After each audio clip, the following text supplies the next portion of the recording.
대한민국 학부모를 위한 실천적인 교육 전문 채널 교집합 스튜디오에 오신 것을 환영합니다. 저는 수학교육하는 주단쌤입니다. 오늘 영상은 지난 1부에 이어서 오늘 최원기 교수님을 모시고 이제 조금 더 구체적인 우리 학부모님들을 위한 우리 아이들 수학교육에 대해서 얘기를 좀 해보려고 하는데요. 1부에서는 교수님의 책 요거에 대한 얘기를 하면서 우리 아이들 수와 관련된 여러 가지 이야기들을 나눠봤습니다. 혹시 이 영상 못 보시고 이 영상을 처음 보신 분들은 요 위에 링크 달아드리니까요. 그 영상도 이 영상 끝까지 보신 후에 다시 한번 정주행하시기를 부탁드릴게요. 그러면 지금부터 바로 시작해볼게요. 네, 교수님 안녕하세요. 네, 안녕하십니까. 네. 이제 2부 내용을 이제 준비를 할 건데 앞서서는 이제 책에 대한 얘기를 주로 했었고요. 이번에는 조금 큰 주제로 우리 아이들 학습, 수학 학습과 관련돼서 제가 개인적인 질문 그리고 학부모님들에게 많이 받았던 그런 질문을 대신해서 좀 해드리도록 하겠습니다. 일단은 뭐 이런 질문 한번 드리고 싶어요. 대한민국 소유국 수학 공부가 어떻게 보면 이제 선행이다 뭐 이렇게까지 이제 심하게 말하시는 분들도 좀 있으시더라고요. 이제 제가 이제 보다 보면은 조금 심한 아이들은 7년 정도 선행하는 아이들도 있고요. 뭐 이제 교육특고라고 하는 여러 지역에서 4년은 뭐 기본이야 이렇게 이제 하는 아이들도 있는데 1부에서도 말씀하셨지만 학습은 시간이 지나면 잊어버리잖아요. 근데 왜 그 잊어버리는 공부를 그렇게까지 일찍부터 시작할까라는 여러 가지 생각들 때문에 저도 선행에 대해서 물어보시는 학부모님들한테는 아이가 원하고 능력이 되고 하면은 1년 정도는 이제 할만하지만 그 이상은 조금 무리다라는 말씀들을 많이 드리고는 합니다. 그래서 그럼에도 불구하고 이제 이런 질문 해주시는 분들이 있더라고요. 이건 어떻게 보면 대신 질문해 드립니다. 근데 초등학교 학부모님이 이런 질문 하셨어요. 그 학부모님도 이제 교육 철학이 있으셔서 선행을 빨리 안 시키고 싶다. 그래서 아이한테 최대 1년 정도 선행을 이제 시키셨는데 아이가 그 정도 하다 보니까 이제 더 이상 이제 선행을 안 하면 할 공부가 없다는 거예요. 그래가지고 계속 반복을 할까요? 아니면은 제 교육관을 무너뜨려서라도 계속 그냥 선행을 쭉쭉 진도를 빼야 될까요? 이런 질문을 하시거든요. 그래서 이제 제가 좀 큰 틀에서 여쭤보려고요. 선행 그리고 이제 현행 그리고 어떻게 보면은 선행과 심화가 어떻게 같이 얘기가 항상 되고 있어서 이거에 대한 교수님의 생각은 어떠신지 좀 궁금합니다. 그 문제가 이제 굉장히 첨예한 문제고 참 어려운 문제인데 네. 근데 이제 가장 큰 틀에서 얘기하면 우리나라의 교육 현상 지금 현실이 어떻게 되어 있냐면 그 제한된 내용에 수많은 시간을 투자한다는 게 우리나라 지금 현실입니다. 그러니까 지금 외국 같은 데는 이제 입시가 우리나라처럼 이렇게 아주 굉장히 아주 너무나 이렇게 어려운 문제가 아니라 맞아요. 이제 뭐 AP라든지 뭐 계속 그 내용이 제한되어 있지 않고 그러니까 시간이 투자한 만큼 내용이 이렇게 보충되면서 이게 나가고 있는 거죠. 근데 우리 이제 수학을 보면 아까 얘기했듯이 우리가 증명이 빠졌잖아요. 네. 증명이 아니잖아요, 시험이. 네. 그러다 보니까 증명이라 그러면 또 다양하게 또 내용을 공부해야 돼요. 그래서 이 제한된 내용이라기보다 이제 다양한 거를 또 배워야 되기 때문에 투자된 거에만큼 또 이게 내용이 들어오는데 우리의 지금 현실은 내용이 대단히 제한되어 있어요. 그런데 그거에 비해서 엄청난 시간을 지금 투자하고 있는 게 수학에. 초등학교 때부터 투자하니까. 맞아요. 그러니까 이 다른 나라에 비해서는 정말 비교할 수 없을 만큼 이제 그 내용 대비 시간 투자를 보면 정말 비교할 수가 없는 거죠. 어떤 한 내용에 대해서 얼마나 투자하냐. 뭐 우리는 한 10문제만 풀면 되는데 그 정도가 아니라 1000문제 정도 푼다. 이 정도까지 됐으니까. 외울 정도로. 외울 정도니까. 네. 그거는, 근데 문제라는 것은 원래 아까 얘기했지만 그 문제가 대단히 생존해서 중요하지만 그 문제의 또 약점은 뭐냐면 지나치게 많이 풀면 문제 역할을 잃어버리거든요. 이건 제 얘기가 아니라 굉장히 훌륭한 수학자이면서 교육학자인 그 프로덴탈이라는 분이 있거든요. 그분이 그 가장 그 수학 교육에서는 가장 위대한 그런 수학 교육자인데 네. 그분이 한 얘기예요.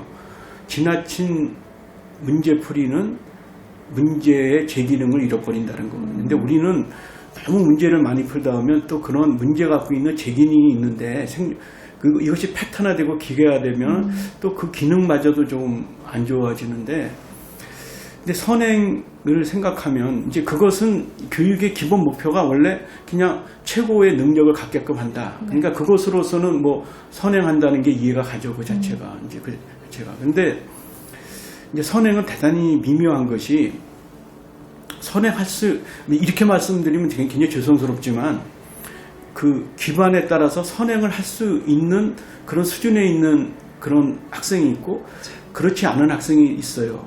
그런데 우선은 수준이 안 되는 학생이 있으면 그거는 아까 얘기했듯이 억지로 하는 거죠. 네. 억지로 하기 때문에 살아남기가 힘들기 때문에 그것은 그냥 수학을 하는 거지 수학을 이해하는 것이 아니기 때문에 결국은 그건 그냥 우리가 경험이 사라지듯이 사라지는 것 뿐이죠. 그냥 고생만 많이 하는데 시간 낭비. 네, 시간 낭비할 가능성이 있죠. 그런데 이제 뛰어난 학생들이 있죠. 이제 아니면 또 그 선행할 수 있는 어느 정도까지 할 수 있는 학생이 있는데 여기서도 대단히 이제 조심해야 할 것이 특히 초등이라면 이제 우리가 생물학적인 나이가 있거든요. 근데 우리가 뭐 지금은 다르겠지만 옛날 고전적은 이 동물들은 어떤 그런 이해가 생물학적인 나이를 뛰어넘지 못한다는 그런 이야기, 그런 이론도 있어요. 근데 물론 네. 그런 이론이 뭐 절대적이 아닐 수가 있는데, 근데 하여간 그만큼 약간 생물학적인 나이라는 게 좀 있어요. 그러니까 예를 들어서 제가 흔히 쓰는 게 전번에도 이 책 읽고 날 때도 제가 그런 말 했는데, 만약에 김동률의 예를 들어서 어떤 사랑에 대한 어떤 노래 같은 거를 들었어요. 저는 굉장히 감명 깊고 이렇게 좀 그런데 그거를 초등학교 1, 2학년 학생이 정말 노래 잘 부르냐 부를 수도 있겠죠. 네. 그렇지만 그 학생이 그러한 미묘한 그런 감정을 이해할 수 없잖아. 그렇지만 노래는 기존 그 가수 이상으로 잘 부른다 하더라도 요즘도 보니까 무슨 노래 경연대 보니까 어린애들이 맞아요. 정말 엄청나게 잘 부르는데, 그렇지만 물론 이해할 수도 있지만 그 어른의 그 미묘한 세계까지 이해한다고 보기는 어렵잖아요. 그거 자체. 그러니까 분명히 생물학적인 이해의 그런 차이가 분명히 있거든요. 그리고 또 하나는 분명히 가르칠 수는 있을 수 있는데 이것을 얘네들 언어로 해석해 줘야 돼요. 그 수준에 맞게끔. 그러니까 이 선행도 그대로, 예를 들어 초등학생한테 고등학교 내용을 그대로 가르치면 실제적으로는 이제 이것이 아까의 그런 것에 걸려들 가능성이 좀 높거든요. 어떤 네. 면에서 수준에. 그런데 그 내용을 정말 훌륭한 선생님이 잘 정화해갖고 이거를 가르친다면, 아니면 부모라면 부모가 혹시나 저도 그런 일을 해보지 않아서 이것을 제가 이렇게 함부로 얘기하기 어려운데 정말 아주 섬세하게 그걸 관찰하면서 그걸 잘 번역해갖고 잘 해석하면서 얘 수준에 맞도록 하면서, 어차피 나선형이니까 얘가 나중에 배울 때 이것이 이렇게 보완이 되도록 이렇게 잘한다면은 혹시 그것이 의미가 있을지도 모르겠고. 그런데 지금 제가 알기에는 이 선행이라는 게 그냥 맞아요. 엄청나게 몰아놓고 네. 그런 수준이라든지 이런 상황을 고려하지 않고 막 했을 때는 분명히 확률적으로 이것에 잘 효과가 없는 학생이 많이 나올 가능성이 높죠. 그런데 이제 또 하나 문제가, 이제 우리나라는 아까 제한되어 있기 때문에 이 고등학교에서 이 배우는 내용이 제한되어 있어요.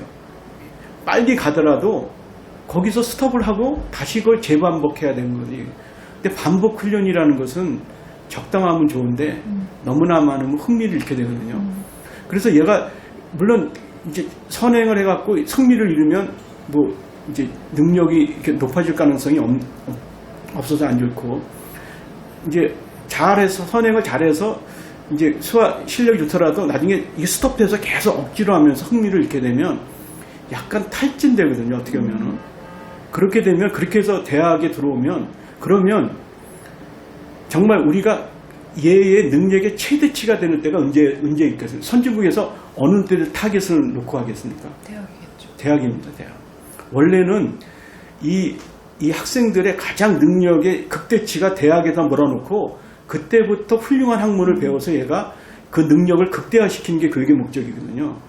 그런데 얘가 흥미를 잃으면 정작 이제 대학에서 자기의 그런 걸 개발해야 될 때 정작 흥미를 잃게 되면 공부를 안 하게 되는 거예요. 우리나라 대학생, 서울대 학생 중에서도 정말 이렇게 탈진돼 갖고 어찌할 수 없는 학생들이 꽤 있습니다. 실제적으로. 그러면 그 학생들은 어쩔 수가 없어요. 훌륭한 공부를 잘했던 학생인데도 이 학생이 와서 그냥 완전히 탈진되니까. 그러니까 그런 면도 있고. 그래서 어떻게 보면, 근데 이제 그 와중에도 이제 정말 훌륭하게 나가는 학생도 있어요. 그러니까 그것이 이제 어떻다고 이렇게 한마디로 얘기할 수는 없는데, 근데 각자 자녀가 있을 때는 아마 이것이 무조건 좋다고 말하기가 어려운 것 같아요. 또 어떤 학생한테는 좋을 수도 있거든요. 그것이. 맞아요. 그러니까 무조건 안 좋다 이렇게 말하기도 굉장히 어렵고. 그런데 정말 근데 다 선행하는데 우리 아이만 뒤떨어진 것 같으니까 이제 그래서 이제 더 이상 할 게 없고 저는 책을 읽으라고 하고 싶어요. 그 남은 시간 동안 선진국은 많은 시행착오를 많이 겪은 나라거든요.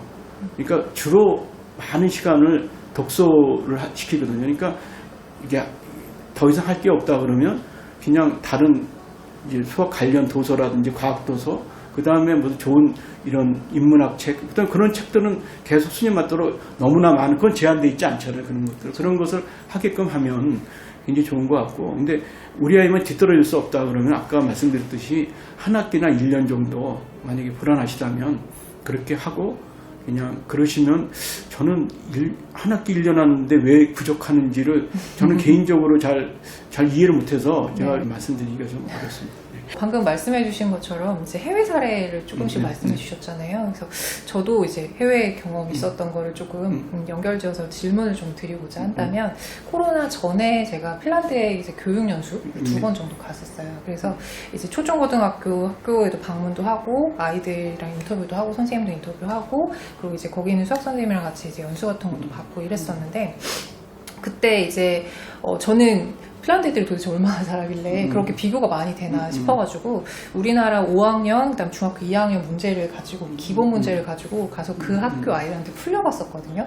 근데 아이들이 생각보다 잘하는 아이들이라고 하는데 못 푸는 거예요. 그러니까 물론 이제 핀란드의 교육과 우리의 교육이 다르기 때문에 그렇다고 생각할 수도 있는데, 그것만 봐서 판단할 수는 없지만 그래서 약간 좀 실망이다라는 생각은 했었는데, 근데 더 놀랐던 건 뭐냐면 그럼에도 불구하고 걔네는 자신들이 수학을 못해서 수학을 하고 싶지 않다거나 수학이 싫다거나 이런 감정이 별로 없더라고요. 오히려 제가 고등학교 2학년 남학생을 하나 붙들고 질문을 했었는데, 거기가 이제 체육고등학교였거든요.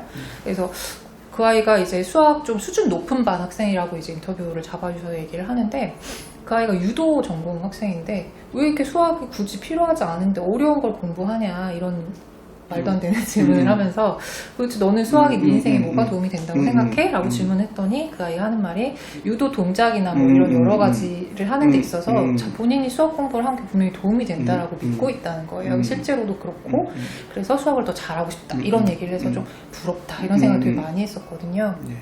교수님이 생각하실 때 유럽에서는 이렇게 어떻게 보면 수학이 우리 실생활하고 이제 동떨어져 있다고 생각하지 않는 것 같아요. 내가 학교에서 배운 게 나중에 사회든 언제든 필요할 것이다라고 생각하는데, 우리나라 애들은 뭐 교수님도 잘 아시다시피 그냥 문제는 문제일 뿐이고 내가 수학을 굳이 살아가는데 필요도 없는데 왜 배워? 라는 얘기를 하는 애들이 너무 많다라는 거죠. 도대체 걔네 유럽들은 어떻게 아이들을 가르치길래 이렇게 우리랑 다른 건지 좀 궁금했어요. 제가 그거를 이렇게 정통하게 알지 못해서 제가 어떻게 확실하게 말씀드릴 수는 없지만, 가장 큰 이유는 저는 이제 우리가 이제 시험에 대해서 이렇게 하다 보니까 공정성 때문에 계산기를 못 쓰게 해요, 계산기를. 근데 이제 외국은 이제 계산기 쓰는 거를 이제 그걸 당연히 요즘은 스마트폰도 보면 웬만한 계산이 다 될 정도가 아니라 뭐 엄청나잖아요, 지금. 근데 스마트폰 없는 학생은 지금 거의 없거든요. 그렇죠. 이게 거의 지금 우리 두뇌를 갖고 다니는 거와 마찬가지로 이게 하나의 보조 무슨 두뇌 수단처럼 이렇게 돼 있는 지금 시대거든요. 그런데 이제 우리가 계산기가 있으면 실제 상황 문제를, 실제 문제를 갖다가 실생활 문제를 낼 수가 있어요. 이제 우리가 예를 들어서 뭐 사인도 있잖아요. 사인을 계산할 수 있는 게 우리가 30도, 뭐 45도, 60도, 뭐 15도 몇 개밖에 없어요. 맞아요. 그러니까 시험을 내면 반드시 그 특수가 계산해야 돼요.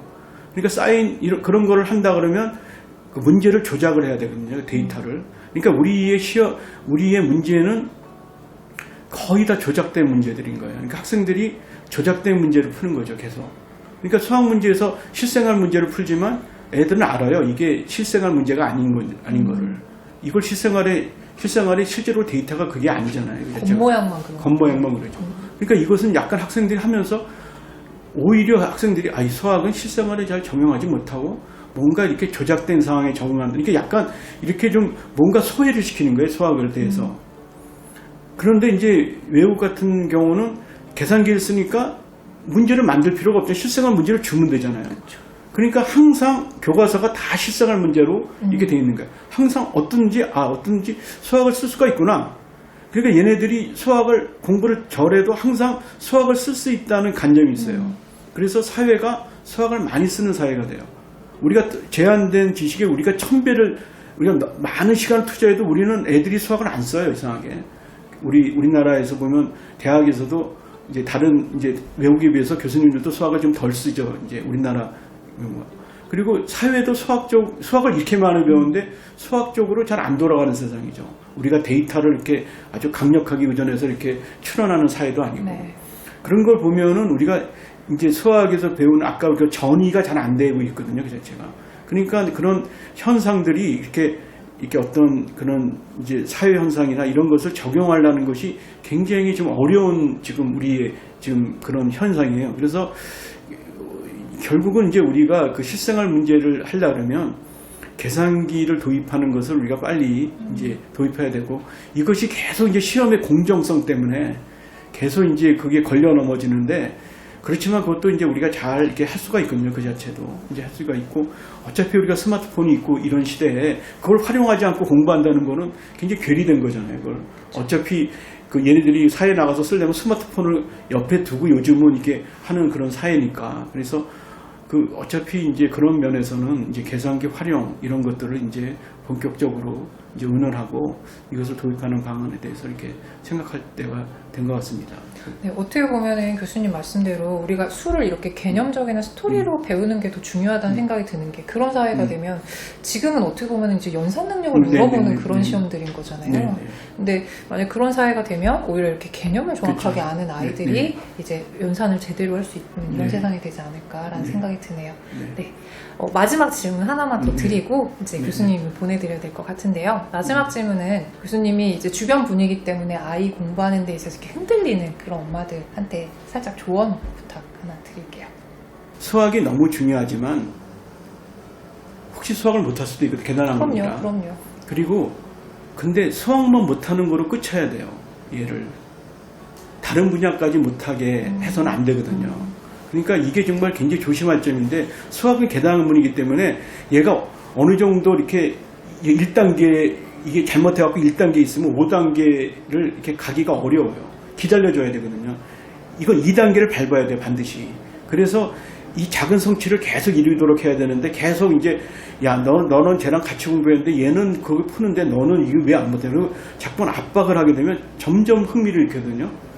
그런데 그게 수학적인 흥미만 그래서 수학만 못했으면 저는 아는데, 이것이 전체 교과목에 대한 흥미를 잃게 되고, 또 어떻게 보면 이렇게까지 말씀드리면 좀 더 과하지만 그냥 공부만 못해야 되는데 다른 것까지도 이제 못하게, 자신감까지 잃게 되는, 이건 엄청난 일이거든요.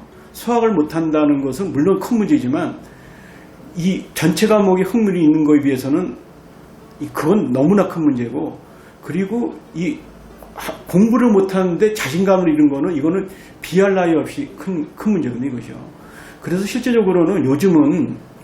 실제적으로는 어떻게 다양한 어떤 능력들이 이렇게 발휘되는 사회들이기 때문에 혹시라도 수학을 좀 늦을 수도 있거든요. 맞아요. 그러면 기다려 주시고 얘가 자랄 동안, 그러면 얘가 자그마한 성취가 있으면 언젠가는 극복을 해요.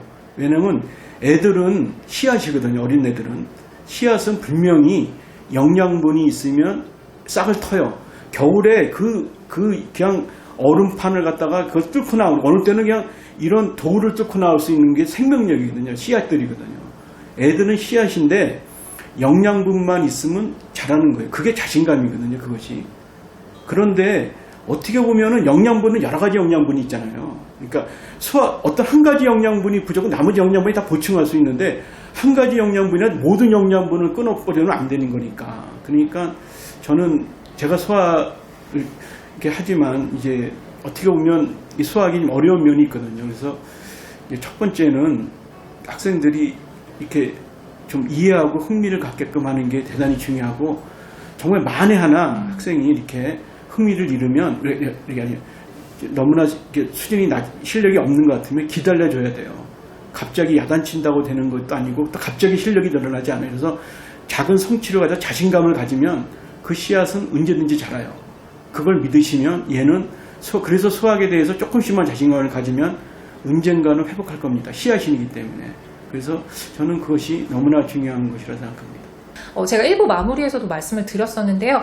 출판사에서 이 책에 대해서 이제 10권 이제 이렇게 나눔으로 주신다고 했거든요. 근데 1부 영상에서 5분 추첨해 드릴 거고요. 2부 영상에서 5권 또 뽑아서 전달해 드리도록 하겠습니다. 응모하는 방법은요. 댓글로 남겨주시면 되고요. 댓글에다가 본인의 이메일 주소와 함께 이 책을 왜 받아야 하는지, 우리 아이와 어떻게 공부하고 싶은지 소감 남겨주시면 그분들 중에서 저희가 추첨해서 5분 선정해서 책 보내드리도록 하겠습니다. 오늘 이렇게 어려운 시간 이렇게 내주신 교수님께 너무 감사드리고요. 감사합니다, 네, 교수님. 감사합니다. 네, 어쨌든 저희는 다음 영상에서 또 인사드리도록 할게요. 오늘 영상이 도움이 되셨다면 구독과 좋아요 그리고 알림 버튼 클릭 부탁드리고요. 저는 다음 영상에서 또 인사드리겠습니다. 감사합니다.